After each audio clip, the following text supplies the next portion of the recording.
오늘은 약함은 하나님을 만나는 자리, 약함은 하나님을 만나는 자리라는 제목으로 하나님 말씀 증거하도록 하겠습니다. 그 신앙을 이해하는 개념들이 여러 가지가 있는데 그 개념, 어떤 관점을 가지고 바라보면 신앙이 무엇인지를 쉽게 파악할 수 있습니다. 그런데 신앙을 파악하는 중요한 관점 중에 하나가 약함입니다. 약함을 통해서 신앙이 무엇인지를 분석하고 접근할 수 있다는 것입니다. 성경을 보면 약함은 신앙이 생기는 자리입니다. 신앙이 발생하는 자리. 혹시 여러분 약하십니까? 이제 신앙이 생기기 시작할 것입니다. 또한 약함은 신앙을 증명하는 자리입니다. 내가 강할 때 신앙이 증명되는 게 아니라 가장 약할 때 저 사람이 신앙이 있나 없나 그게 증명이 되는 것입니다. 또 약함은 신앙에 성장을 주는 힘이 됩니다. 내가 약할 때 제일 신앙이 성장합니다. 오히려 내가 뭐 있다 그러고 힘이 있다 그럴 때는 오히려 정체하거나 퇴보할 때가 많습니다. 약함은 신앙의 성장기입니다. 그런 의미에서 약함에서 신앙의 가장 중요한 발생, 증명, 성장 이게 다 이루어진다는 것입니다. 그래서 고린도후서 12장 같은 데 보니까 내가 약할 그때 오히려 강함이니라 뭐 이런 고백이 나옵니다. 약함의 신학, 성경에서 굉장히 중요한 메시지라는 것입니다.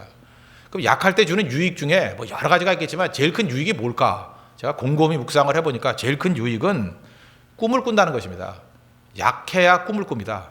강한 자는 꿈 꾸지 않습니다. 왜 그래요? 강하면 그냥 해버리면 되죠. 그렇지 않습니까? 어떤 학생이 뭐 이렇게 노트북 컴퓨터를 하나 사고 싶습니다. 약합니다. 돈이 없습니다. 집이 가난합니다. 그 한 1년, 2년 꿈꿀 수 있잖아요. 어떻게 하면 그걸 하나 살 수 있을까? 꿈꾸지 않습니까? 그래서 결국은 그것을 얻게 되었을 때 얼마나 기쁨이 넘쳐나고 잘 쓸 수 있겠습니까? 그러나 부잣집 아들이라고 생각해봐요. 꿈꿀 게 뭐 필요합니까? 아버지한테 얘기하면 그날라도 사주는데. 강하면 꿈꾸지 못합니다. 그래서 오히려 피폐된 인생이 될 수 있다는 것입니다. 인간의 특징이 무엇입니까? 동물로 비교해 볼 때 정말 육체적으로 약합니다. 동물들은 자연에 방치해 두면 잘 살아가는데 인간은 자연에 방치해 두면 거의 다 죽게 됩니다.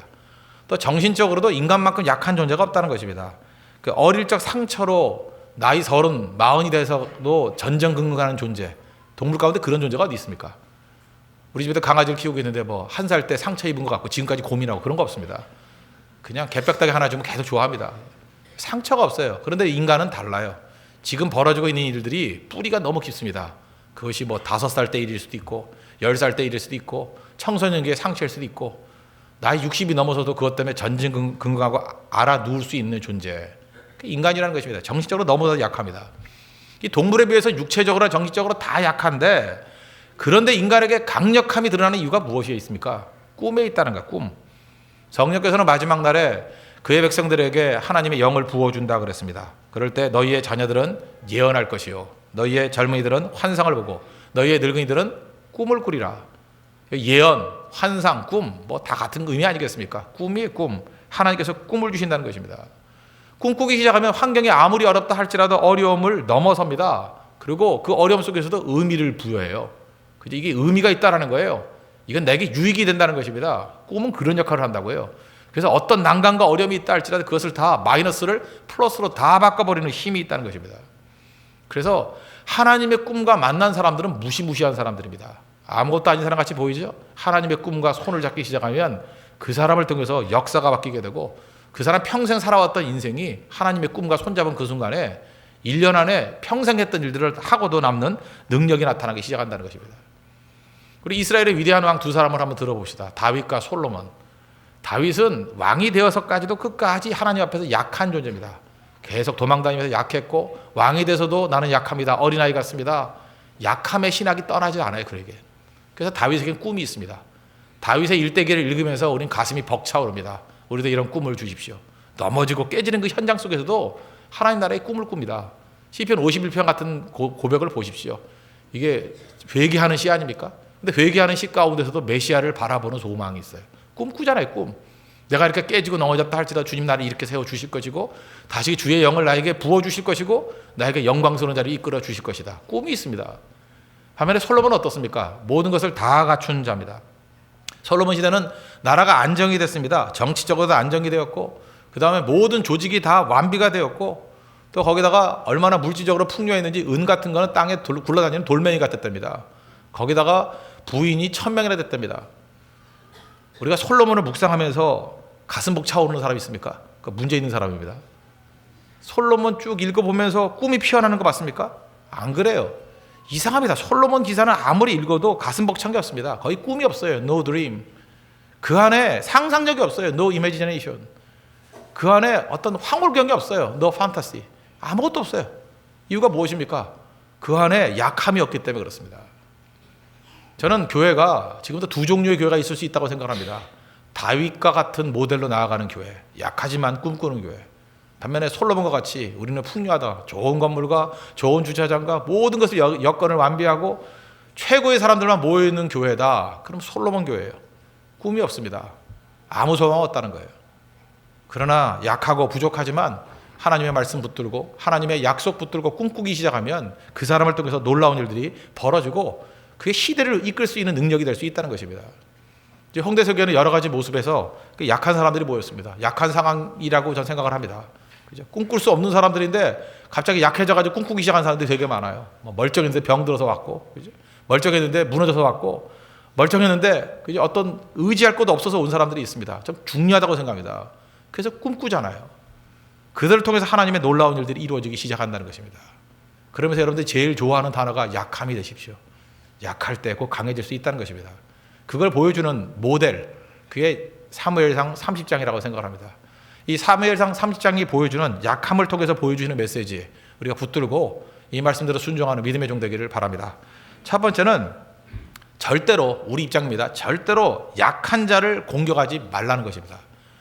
어떤 환경이 된다 할지라도 절대로 약한 자를 공격해서는 안 된다는 것입니다. 사무엘상 30장의 배경이 뭡니까? 다윗이 부하 600명을 이끌고 전쟁터에 나간 거죠. 전쟁터, 블레셋과 한편이 돼서 전쟁터에 나갔던 거죠. 지금 그 시글락이라는 데는 여자들과 아이들만 남아 있었습니다. 그러니까 다윗의 그 가족의 입장에서 볼 때는 가장 약한 상태입니다. 왜요? 남자들이 없기 때문에. 그 가장 약할 때 아말렉이 침공했습니다. 그리고 모든 것을 불사르고 처자들을 다 납치해 갔습니다. 30장 1절, 2절, 3절 보십시오. 다윗과 그의 사람들이 사흘 만에 시글락에 이른 때 아말렉 사람들이 이미 네겝과 시글락을 침노하였는데 그들이 시글락을 쳐서 불사르고 거기에 있는 젊거나 늙은 여인들은 한 사람도 죽이지 않냐고 다 사로잡아 끌고 자기 길로 갔더라. 다윗과 그의 사람들이 성읍에 이르러 본즉 성읍이 불탔고 자기들의 아내와 자녀들이 사로잡혔는지라. 여러분, 우리가 하나님을 잘 섬기려면은 하나님이 기뻐하시는 일이 무엇인가를 파악하는 게 중요합니다. 또 동시에 하나님이 싫어하는 일이 뭔가, 하나님이 싫어하는 것 빨리 파악해야지 신앙생활 잘 할 수 있습니다. 그 성경을 보면 하나님이 제일 싫어하는 것 중에 하나가 뭔지 아십니까? 하나님이 싫어하는 특징이 뭔지 알아요? 약한 자를 공격하는 거 정말 싫어하십니다. 여러분, 하나님과 원수되고 싶습니까? 그러면 약한 자를 계속 공격해 보세요. 하나님과 원수됩니다. 하나님은 약한 자를 공격하는 자를 싫어하는 정도가 아니라 용서치 않겠다 뭐 이러고요. 심지어 멸절시켜버리겠다, 씨를 말려버리겠다, 이런 식의 극단적인 표현을 써버립니다. 약한 자를 그만큼 사랑한다는 것입니다. 성경을 보면 아말렉은 별명이 있습니다. 영적 하이에나. 아말렉의 특징이 뭔지 아십니까? 꼭 약한 자만 공격합니다. 또 어떤 의미에서 약할 때만 공격합니다. 그래서 이스라엘 역사를 보면 아말렉 같이 정말 더티한 족속도 없어요. 제일 먼저 등장하는 게 출애굽기 17장, 잘 아시는 말씀이죠. 출애굽 이후에 제일 약할 때, 그때 공격했습니다. 출애굽기 17장 14절을 보니까 여호와께서 모세에게 이르시되 이것을 책에 기록하여 기념하게 하고 여호수아의 귀에 외워 들리라. 내가 아말렉을 없이 하여 천하에서 기억도 못하게 하리라. 그냥 싹 지워버리겠다는 거예요. 16절 여호와께서 맹세하기를 여호와가 아말렉과 더불어 대대로 싸우리라. 하나님께서 이게 아말렉, 약한 때에 공격하고 약한 자를 공격하는 자를 너무 싫어했습니다. 이름을 지워버리겠다. 내가 대대로 아말렉과는 싸우겠다. 그래서 아말렉이 마귀의 상징입니다. 마귀 같은 족속이라는 거예요. 약할 때 공격하는 거.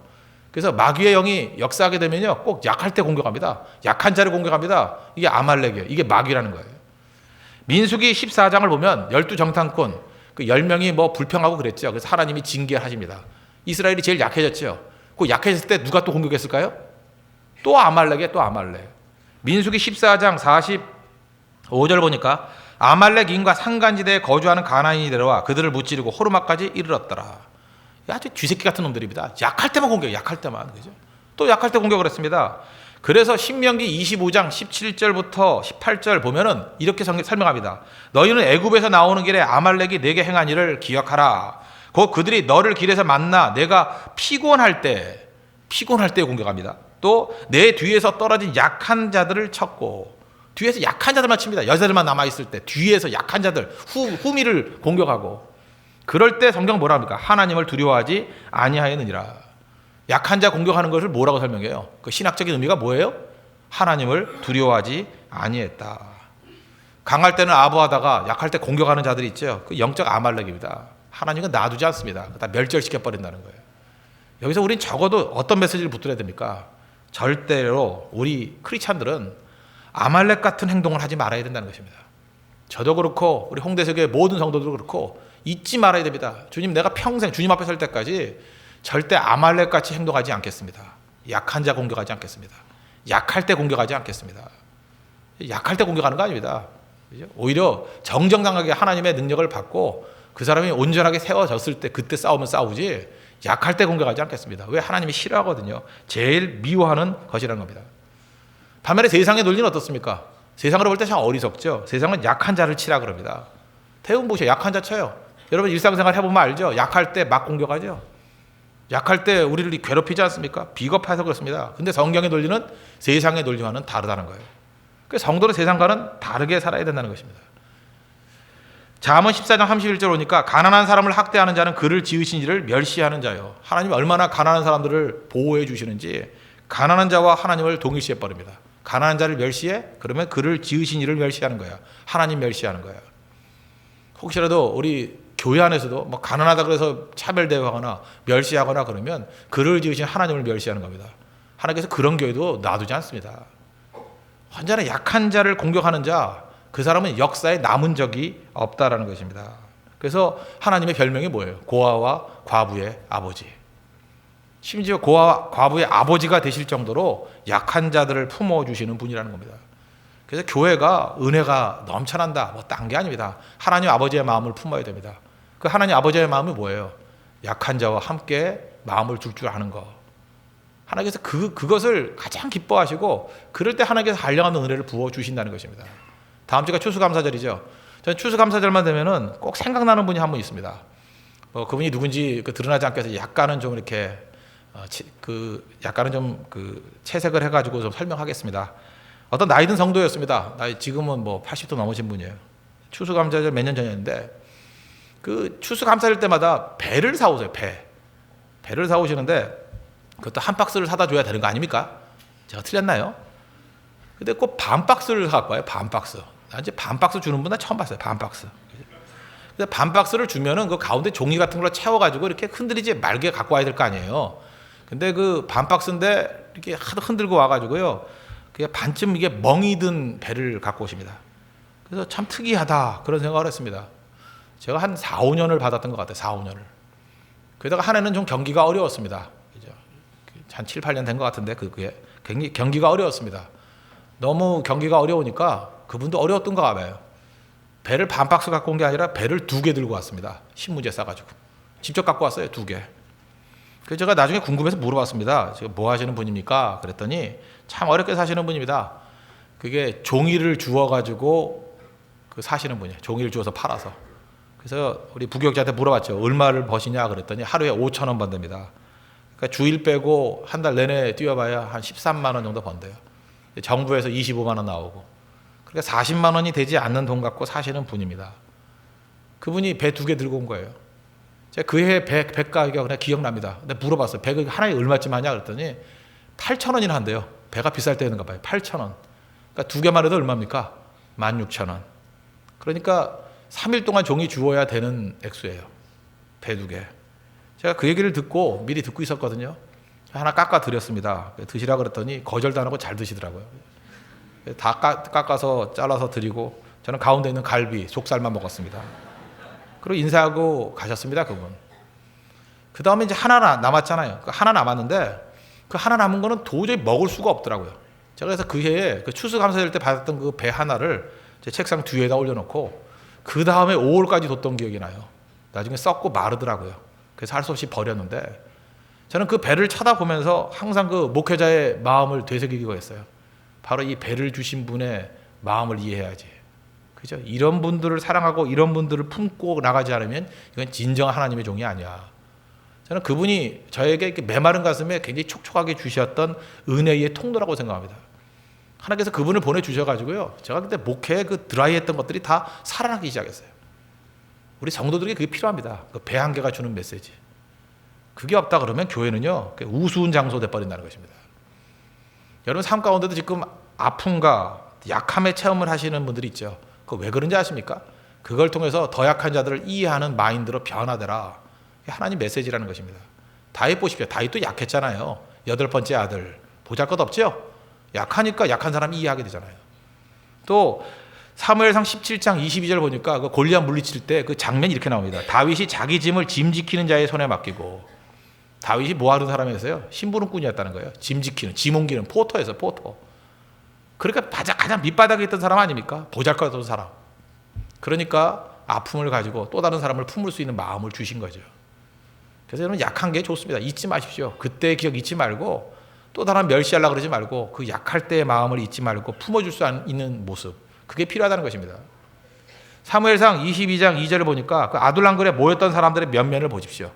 환난 당한 모든 자와 빚진 모든 자와 마음이 원통한 자가 다 그에게로 모였고, 400명이 모였는데 어떤 사람이 모였어요? 환난 당한 사람들, 빚진 사람들, 마음이 원통한 사람들, 패배자요 낙오자. 요즘식으로 표현하면 온통 루저들만 모였습니다. 다 루저들만 모였어요. 교회는 그런 겁니다. 교회는 루저들이 모여도 괜찮아요. 루저들이 모였다 할지라도 전능하신 하나님을 붙들고 나아가면 그들이 대용장들 되는 겁니다. 이 아둘람 굴에서 그죠? 요압 장군, 아비새, 뭐 이런 기라상 같은 장군들이 다 나왔어요. 하나님께서 약한 자를 들어서 그죠? 강하다 그런 사람들을 부끄럽게 만드시는 능력의 하나님이라는 것입니다. 저는 지금도 제일 가슴 아픈 것 중에 하나가, 뭐 그럴 리도 없겠지만 항상 조심스러운 게 그거예요. 뭐 가끔가다 선물을 주는 게 있지 않습니까? 똑같은 아이템을 두 사람이 줄 때가 있어요. 하나는 너무 좋은 거, 하나는 그냥 보통 거. 그러면 또 이런 오해가 될까 걱정돼요. 부자만 좋아한다, 좋은 것만 하고 다닌다. 그래서 맨날 로테이션을 하거든요. 근데 이상해요.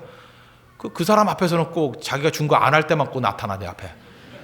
그래서 혼자 상심하고, 뭐 내 거는 뭐 비싼 게 아니라서 안 하는가. 아니에요. 저 공평하게 돌아가면서 하는데. 그죠? 참 머리 아파요. 그죠?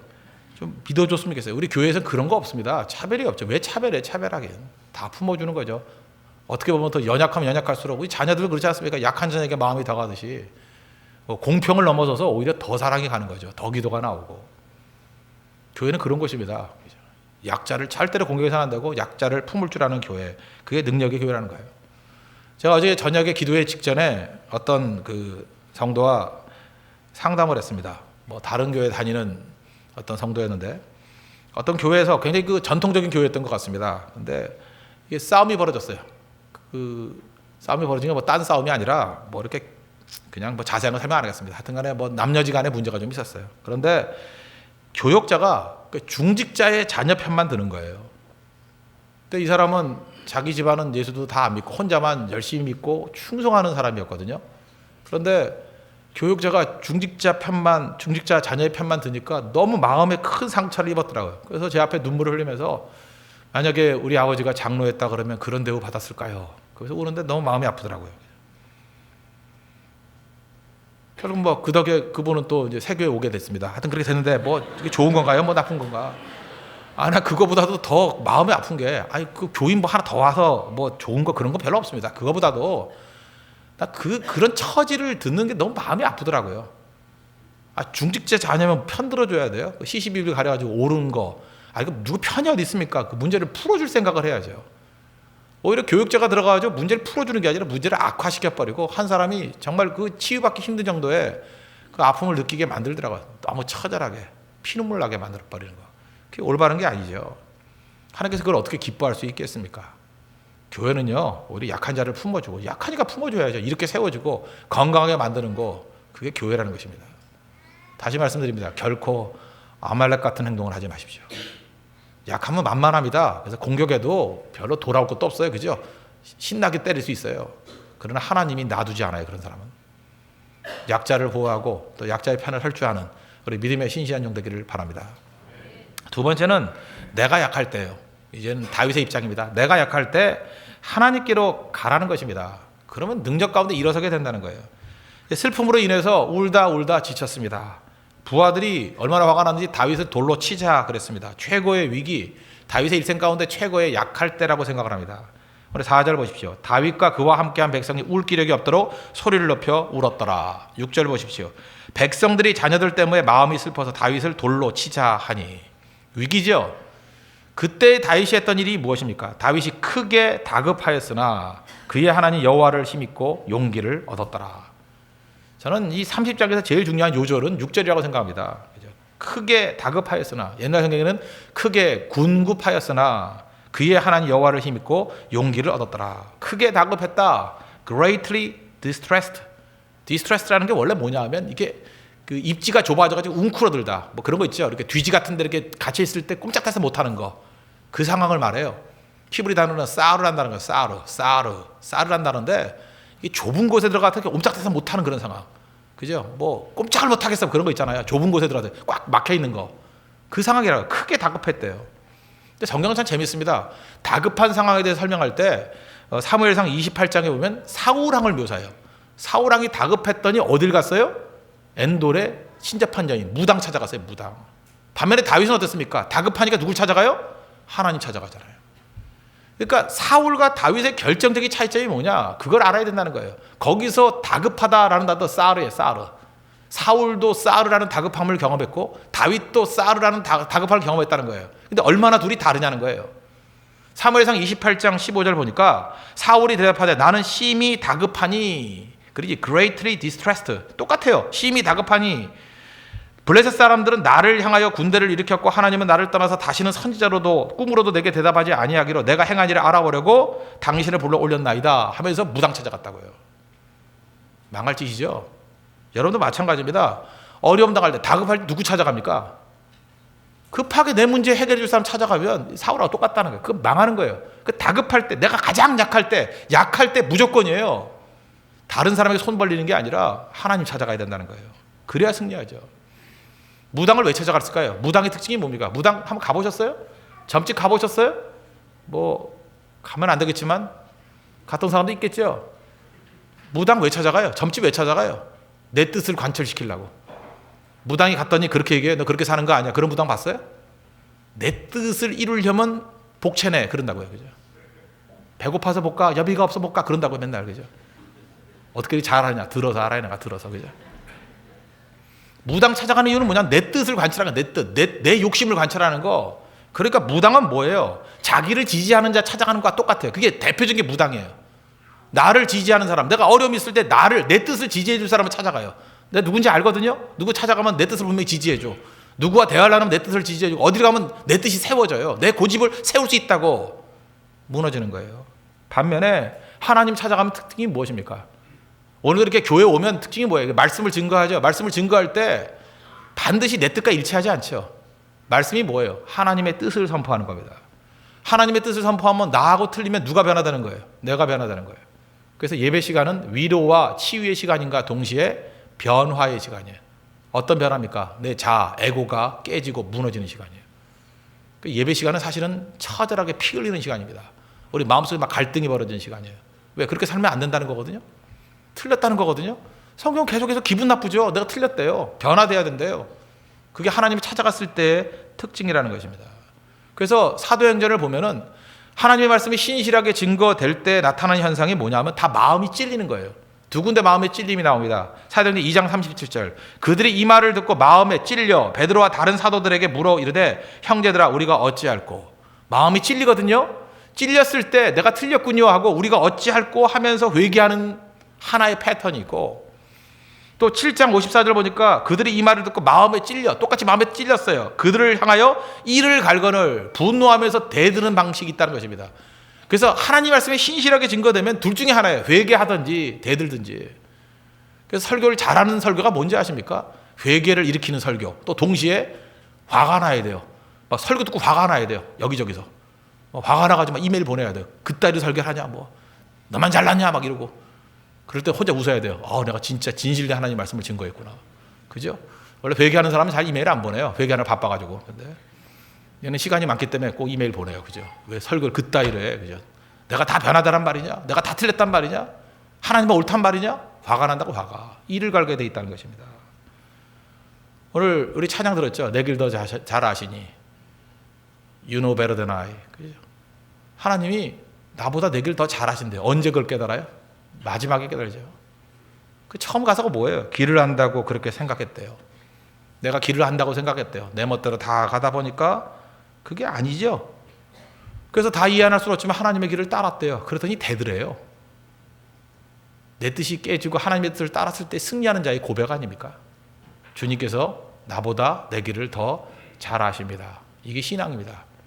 이 고백까지 나와야 된다는 거예요. 그래서 약할 때 하나님 의지하면 언제나 승리할 수 있다는 것입니다. 그래서 우리는 세상으로부터 나오는 거예요. 여러분 구약 성경을 보면요, 구약에서 제일 중요한 사건은 뭐냐면 출애굽입니다. 애굽에서 나오는 거예요. 애굽이 뭐예요? 세상을 상징하는 거죠. 출애굽에서 예배가 나왔고요, 출애굽에서 율법이 나왔고요, 출애굽에서 성전이 나왔어요. 출애굽 없이는 신앙이 아니에요. 그러니까 신앙이 뭐예요? 출애굽이에요. 한마디로 얘기하면 복잡하게 생각하지 말고, 내가 예배드리 신앙생활 한다는 게 뭐냐? 예배드리는 게 뭐냐? 출애굽하는 거예요. 세상에서 나오는, 출세상이에요. 세상에 나오는 거라고요. 애굽은 풍요롭고, 그죠? 모든 것을 다 주는 것 같이 보이지만 거기 있으면 미래가 없다라는 거예요. 거기서 노예라는 거예요. 그래서 그것을 거부하고 하나님의 땅으로 나오는 거, 하나님 품으로 나오는 거, 출애굽, 그게 신앙의 본질입니다. 신앙은 출애굽이라는 거예요. 출애굽. 어떤 성도의 얘기입니다. 굉장히 힘드신 것 같아요, 이분. 내가 볼 때 그 만만한 얘기 아닙니다. 오랜 동안 그 괴롭혀 있어요. 술을 마시지 않으면요, 자꾸 자기 속에서 헛것이 보여요. 이중인격이에요. 내 안에 누가 있어요, 지금 분명히. 술을 안 마시면 그놈이 나타나가지고 자꾸만 나를 끌고 가고요. 그러니까 분열이죠. 인격 분열이에요. 내 안에 둘이 있어요. 둘이 막 싸우는 거예요. 그게 무슨 뭐 선가 그런 게 아니고 전혀 다른 인격이. 그런데 이게 사라지는 건 두 가지래요. 술 마시면 사라지고 예배 드리면 사라진대요. 그래서 열심히 예배 나오거든요. 예배 나오는데 제가 한번 물어볼게요. 술 마시는 게 쉽습니까? 예배 드리는 게 쉽습니까? 그분의 입장에서는 술 마시는 게 쉽잖아요. 예배 나오려면 또 오래 나와야 되고 새벽에 나와야 되고, 그죠? 그래서 어느 순간이니까 지쳐가지고 새벽기도 안 나오면 이제 그분은 이제 둘 중에 하나예요. 일주일에 3일을 새벽기도 나오면 이틀은 술을 마시고 그러는 거예요, 그죠? 하여튼 위를 받기 위해서 술로부터 출애굽해야 돼요. 알코올 해야 돼요, 그죠? 그런 그 싸움 벌이고 있어요. 그래서 지금 뭐 3일 4일 나와가지고 이겨내고 그죠? 그 악한 마귀가 그렇게 장난치고 있다고요. 그 알코올부터 뛰쳐나와야죠. 저는 그 본질이 잘 뭔지 모르겠어요. 영적인 건지 아니면 그 알코올 때문에 환상이 생긴 건지 잘 모르지만 그 알코올 중독의 현상인지 잘 모르겠어요. 의사가 아니라서. 근데 그 분명한 건 뭐냐면 하여튼 영적 싸움인 거 확실해요. 나와야죠. 군대에서도 마찬가지 아닙니까? 군대 가면 예배 드리게 합니까? 뭐 요즘에 어떤지 모르지만 옛날에 뭐 둘개 패고 그러잖아요. 그럴 때 그 자리에서 뛰쳐나와야죠. 맞들어 죽으면 죽으라고 예배의 자리 나와야죠. 그게 출애굽 아니에요? 그래서 군대같이 이렇게 핍박하는 상황 속에서 예배 드리는 건 출애굽이에요. 출애굽하는 거. 오늘도 예배 드릴 때 여러분 출애굽하신 분들이 있을 거예요. 집에서 못 가게 하고 방해하고 힘들어할 때 모든 대가를 치를 거를 각오하고 오신 분들 있을 거예요. 분명히. 출애굽이에요. 신앙은 출애굽입니다. 주님 품에 안기는 거예요. 최근 들어 제가 안타까운 기사를 봤습니다. 우리 탈북자들 뭐 계시다면서요. 뭐 세터민이라고 말하기도 하는데 이 북한에서 탈출을 했습니다. 근데 남한 사이에 살다가 뭐 쉽지 않잖아요. 뭐 보조금을 많이 주는 것도 아니고. 그러다 보니까 알코올 중독에 빠진 분들도 많이 있다고 얘기를 하더라고요. 그리고 또 뭐 며칠 전에도 또 다시 부부가 북한으로 돌아갔다면서요. 기자회견하고 그러잖아요. 벌써 두 팀이죠. 다시 돌아가서 기자회견하고 뭐 만세하고. 저도 봤어요. 제가 그때 느낀 게 뭔지 아십니까? 북한을 탈출했다고 다 되는 게 아니에요. 그리스도께 탈출해야 돼요. 저 그때 깨달았습니다. 살기 좋은 곳으로 간다고 되는 거 아니에요. 그리스도께 탈출하지 않으면 답이 없어요. 어떤 분은 너무 도시에 찌들려가지고 농촌으로 간다 그러는 분 있어요. 농촌이 해결책인지 알아요? 제가 아는 분도 농촌으로 많이 갔어요. 근데 뭐 일주일에 2번씩 와요. 백화점 가려고. 못 살아요. 그분들 못 살아. 그죠? 그게 무슨 농촌이야. 그러니까 농촌을 못만 간 거예요. 그 예수님께 가야 해결이 있죠. 그 농촌으로 간다 해결되는 게 아니에요. 뭐 아이 교육이 힘들다, 이 땅에서 못 살겠다 그러고 애 데리고 또 무슨 캐나다 뭐 이민 가고 그런 분들 있죠. 뭐 호주로 이민 가고 그런다고 답이 돼요? 진짜 모르시죠? 그 뉴욕 그런데 가서도 또 애들 가야 하는 거 모르시죠? 한국형 학원 있는 거 거기 가면 다 끝나는 줄 알아요? 가면 더 많은 유혹과 더 많은 문제가 있고 여기서 하나였던 문제가 가면은 3개, 4개로 늘어나 버리고. 기러기 아빠 뭐 이러면 가정 문제 생겨버리고 나중에 수습이 안 돼. 수습이. 그리스도의 품에 안기는 거, 하나님께 가는 거, 예수 그리스도께 탈출하는 거 외에는 답이 없다라는 것입니다. 그럼에도 불구하고 자꾸만 다른 곳으로 가면 되는 줄 알아요. 아닙니다. 인생은 출애굽이에요. 세상에 나오지 않으면 답이 없어요. 예수님 품에 안기지 않으면 답이 없다고요. 많은 사람들 연예인이 좋은지 아시죠? 저는 연예인들 보면서 연예인들이 마약 많이 하잖아요. 요즘에 뭐 프로토콜인가 뭐 그런 거 하잖아요. 그때는 느낀 게 그거예요. 인기가 다가 아니구나. 인기가 그렇게 좋으면 그거 왜 하겠어요? 인기로도 만족 못 하는구나. 그럼 거기서 감 잡아야죠. 인기 추구하지 말아야지. 감 잡아야죠. 재벌도 자살하죠. 돈이 다가 아니구나. 어디로 가야 됩니까? 인기, 돈 아니라 그리스도께 가야 된다는 거예요. 예수님께 가서 구해야만 풍성한 은혜와 권능으로 부어 주신다는 것입니다. 그래야 승리할 수 있죠. 그래서 여러분의 삶의 모든 문제 이것저것 다 해봐야 소용없습니다. 예수님께 가기 이전엔 답이 없어요. 답이. 그러니까 예수님께 가면 모든 것에 풍요하신 주님께서 모든 것을 다 부어주신다고요. 요즘에 홍대석에서 유행하는 게 뭔지 아십니까? 기도하는 운동이잖아요. 막 기도하고 하도 기도를 작게 하니까 제가 무조건 그랬잖아요. 30배, 60배, 100배 그래서 기도하려고 그럴 때 곱하기 30 하라고, 기도하려고 그럴 때 곱하기 60 하라고, 기도하려고 그러면 곱하기 100 하라고 하도 다그쳤더니 또 자기도 모르게 하더라고요. 그죠? 그렇잖아요. 하도 이게 잔소리 하니까 듣기 싫으니까 하잖아요. 그래 그거 승질난다. 그래 100이다 그러면서 하잖아요. 그런데 그거 소뒷발에 쥐 잡히듯이 얼떨결에 그 기도가 막 응답이 이루어지는 거예요. 저 신방을 다녀보니까 막 어마어마한 일들이 벌어져요. 그죠? 뭐 사업하는 게 갑자기 100배가 늘고요. 매출이. 막 그런 식이에요. 그죠? 뭐 스케일이 커지고 뭐 한 나라 하던 게 갑자기 뭐 20나라 뭐 30나라에 뭐 수출이 가능해지고 그다음에 부품 하나 팔던 사람들이 뭐 수천 개 부품을 파는 거로 그냥 확장이 돼 버리고 기도하니까 된다는 거 기도하니까 그래서 커지잖아요.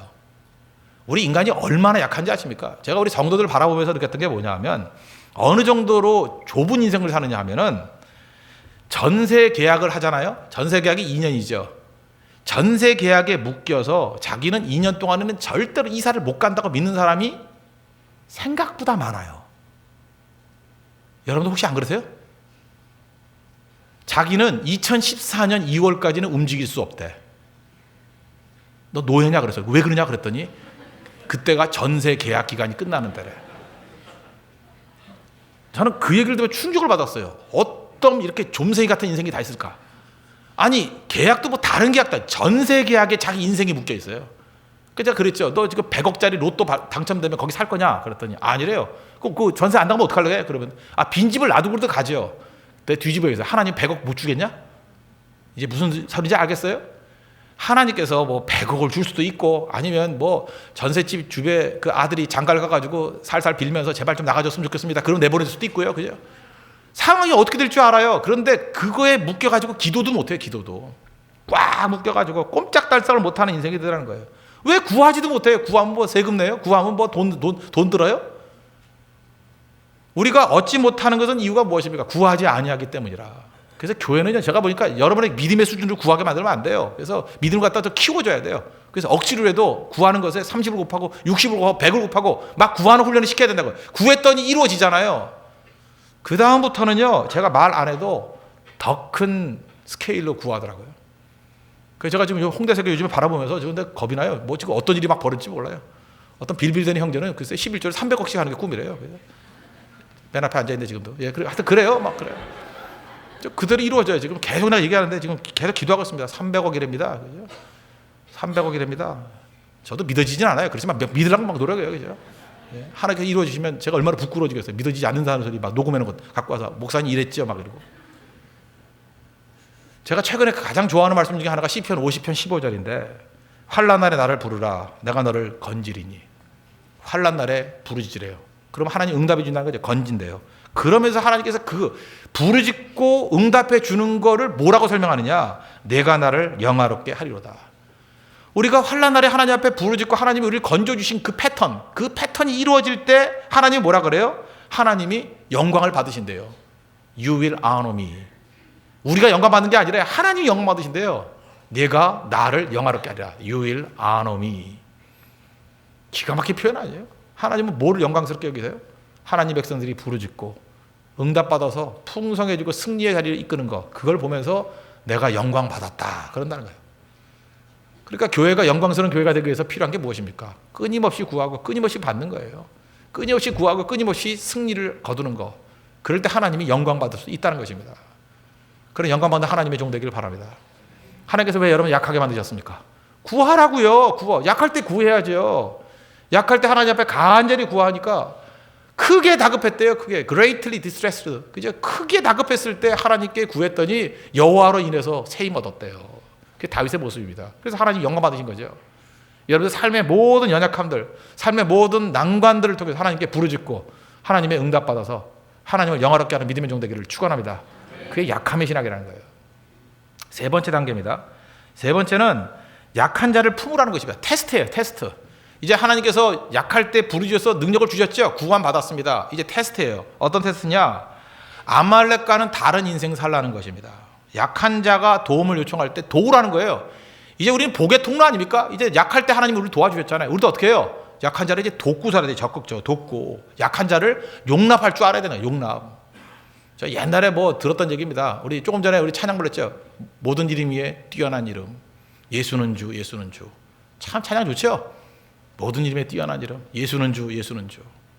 근데 어떤 교회에서 이렇게 자막을 치는 형제가 이렇게 오탈 쳤대요. 예수는 주, 예수는 주 하는데 그 잘못 칠 수 있잖아요. 예수는 중, 예수는 중 이렇게 썼대.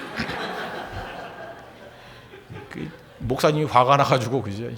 어디 불교 신자냐, 뭐 적그리스도다 막 그래가지고 그 치다 보면 그 주를 치면 중이 잘 나와요. 이렇게 치다 보면 쳐보셨어요 한번? 이게 오타가 제일 많이 나는 게 주를 치면 중이 나온다고. 주에 뭐 하면 이렇게 이응이 붙어가지고 중이 많이 나와요. 뭐 그래서 크게 혼냈다 그러는데 뭐 심지어 뭐 쫓아냈다는 소리 들었는데 그거는 옳지 않죠. 그런 건 용납, 그것도 용납 못할 테겠습니까? 그죠? 물론 잘 쳐야겠지만 우리 안에 용납이 있어야 됩니다. 왜? 우리가 은혜 받았던 존재이기 때문에. 그래서 다윗이 그죠? 약한 때에 하나님께서 은혜 받고 난 다음에 약한 자를 얼마나 보호하는지 보십시오. 세 가지가 나오는데 첫째는 뒤떨어진 사람을 용납합니다. 30장 9절 보십시오. 이에 다윗과 또 그와 함께 한 600명이 가서 부솔 시내에 이르러 뒤떨어진 자를 거기 머물게 했을 곧 피곤하여 부솔 시내를 건너지 못하는 200명을 머물게 했고 다윗은 400명을 거느리고 쫓아가니라. 600명의 병사가 있는데 200명이 너무 지쳐가지고 못 가겠어요 그런다는 거예요. 아니 전쟁의 때 이렇게 널브러진다는 게 말이 됩니까? 괘씸한 거죠. 근데 그를 용납하잖아요. 왜? 은혜 받은 사람이기 때문에. 또 하나 뭐예요? 하나님께서 함께 해주시면 뭐 400명 갖고도 이길 수 있다 그런 자신만마음이 있겠죠. 우리 안에 우리도 은혜 받고 약할 때 하나님의 도움을 받았잖아요. 그래서 뒤떨어진 사람들, 낙오자들을 용납하는 교회가 돼야 돼요. 예를 들어서 뭐 이럴 수 있죠. 뭐 어디 선교를 간다 그러면 언제나 그래요. 똘똘 뭉쳐가지고 뭐 이번에 예를 들어서 네팔 선교 간다 20명이 다 성령 충만해서 가면 좋지요. 근데 언제나 그래요. 20명이라 그러면 대개 이제 한 20% 정도는 헌신적이에요. 그리고 하위 20% 정도는 그냥 대충 쫓아가요. 언제나 그래요. 이거는 목사님들끼리 모여요. 목사님들 다 훌륭하신 분들 아니에요. 근데 목사님들도 100명 모이면 20명은 열심히 하고 마지막 뒤에서 20명은 농땡이 치고 그래요. 저도 많이 그랬어요. 가서 그냥. 이상하게 사람이 그렇게 돼요. 그죠? 뭐 파레토의 원리라는 얘기도 있고 뭐 그런데 사람이 그렇거든요. 그러다 보면 단체라는 게 그렇다고요. 언제나 낙오자는 있게 돼 있잖아요. 낙오자는. 국가대표를 뽑아도 그 안에 낙오자들이 있잖아요. 잘하는 사람끼리도. 낙오자를 용납하지 못하면 그건 사랑의 공동체가 절대 될 수 없다는 것입니다. 낙오자 정지하면 그게 뭐가 되겠어요? 잘 못하는 사람 있으면 품어주고 더 존중해주고 잘할 수 있게 격려해주고 하는 게 중요한 거지. 세상에 제일 쉬운 게 정죄 아니에요. 정죄가 뭐 욕하는 거. 욕보다 쉬운 게 어디 있어요. 바보도예요. 바보도 그건. 우리 홍대세 교회가 잊지 마십시오. 뭐 일부러 낙오하는 것을 뭐 권장할 필요는 없지만 낙오자는 항상 있거든요. 오늘도 예배 지각하는 분들이 계시잖아요. 15분씩 지각하고. 내 속에서 불이 안 올라오겠어요? 두 가지 불이 올라와요. 성령의 불과 그렇죠? 감정의 불이 막 올라오는데 주님 성령의 불만 붙고 아니면 그냥 한꺼번에 합쳐져가지고 뭐가 뭔지 모르게 해주세요. 그 욕하면 되겠어요. 주로 저쪽에 많이 앉아 있는데 그 욕하면 되겠어요, 그죠? 그냥 지적질만 해야지. 그 욕하면 되겠어요, 그죠? 안 되겠죠, 그죠? 그래서 항상 뒤떨어진 사람을 용납하고, 그죠? 잠깐 쳐다보고 이렇게 비난할 게 아니라 기도해 줘야죠, 그죠? 다음 주도 열심히 오겠죠? 그러니까 용납이 있는 교회, 능력 있는 교회라는 것입니다. 또 하나는 두 번째는 낙오된 애굽 소년을 도와줬죠. 사흘째 굶은 소년이에요. 그랬더니 그 아말렉 족속은 이 애를 버렸다네요. 그런데 뭐 도와주면 말해줄래 그런 게 아니라 그냥 무조건 높잖아요. 13절 보시죠. 다윗이 그에게 이르되 너는 누구에게 속하였으며 어디에서 왔느냐 하니 그가 이르되 나는 애굽 소년이요 아말렉 사람의 종이더니 사흘 전에 병이 들매 주인이 나를 버렸나이다. 근데 잘 먹여주니까 어떤 일이 벌어져요? 길 안내해가지고 아말렉이 어디로 갔는지 이 소년 때문에 알잖아요. 우리도 마찬가지입니다. 이유를 묻지 말고 불쌍하면 도와야 됩니다. 어려우면 도와야 돼요. 이것저것 따져가지고 어떻게 다 도울 수 있겠습니까? 불쌍하면 도와야 돼. 불쌍하면. 그게 교회입니다. 이번 추수감사절 때도 우리가 구제 많이 할 거고, 특별히 성탄절에 그냥 불쌍하면 다 도와야 돼요. 그래서 우리의 많은 것들, 하나님께 우리에게 주신 은혜가 크잖아요. 그 은혜만큼 섬기고 베풀고 돕는 거. 우리 주변에 보면 애굽 소년 쓰러지는 사람이 있을 거라고요. 도와야죠. 그것도 발굴해내 가지고 우리 이번 성탄절에는 많은 사람을 돕는 현장에 나아가는 우리 믿음의 종 되길 바랍니다. 그게 교회라는 거예요. 그리고 마지막 이게 진짜 중요한 건데, 승리 이후에 전리품을 나누는 장면이 나오거든요. 22절 보십시오. 다윗과 함께 갔던 자들 가운데, 여기 보세요. 악한 자와 불량배들이 다 이르되, 여기 악한 자와 불량배라 그랬어요. 누구냐? 그들이 우리와 함께 가지 아니하였은즉 우리가 도로 찾은 물건은 무엇이든지 그들에게 주지 말고 각자의 처자만 데리고 떠나가게 하라 하는지라. 아니, 자기 동료인데도 불구하고 뭐라 그래요?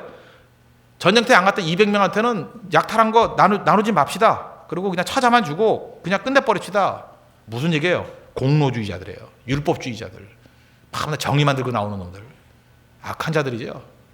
아니, 하나님의 공동체가 약해서 쓰러져 있으면 같이 나눠야 돼. 농공예상이 아니잖아요. 하나님께 내게 더 뛰어남을 주셨으면 같이 나눠야죠. 우린 복의 근원이고 복의 통로 아니에요?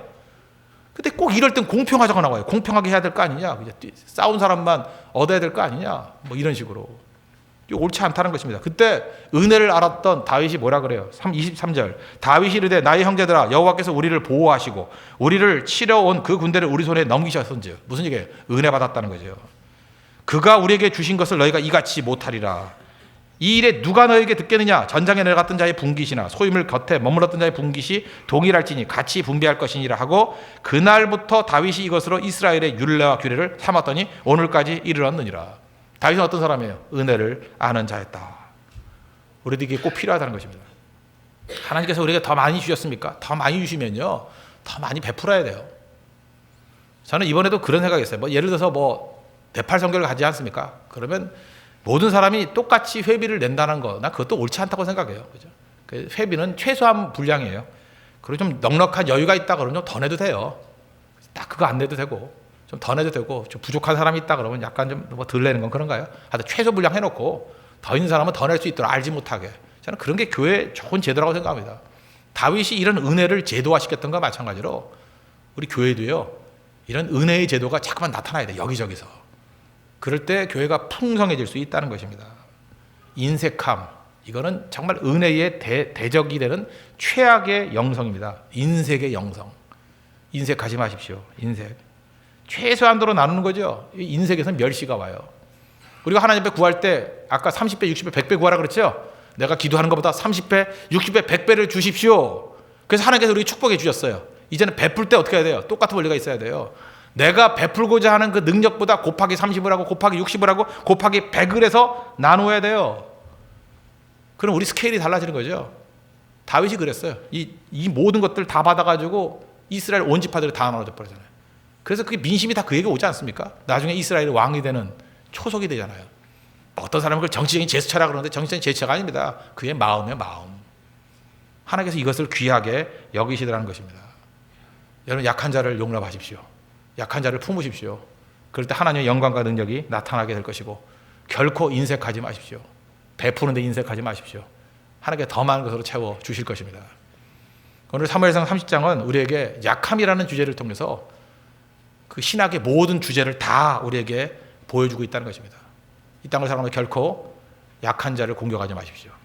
그리고 약할 때 하나님께만 가야 됩니다. 하나님께 출애굽해야 됩니다. 그래야 승리할 수 있습니다.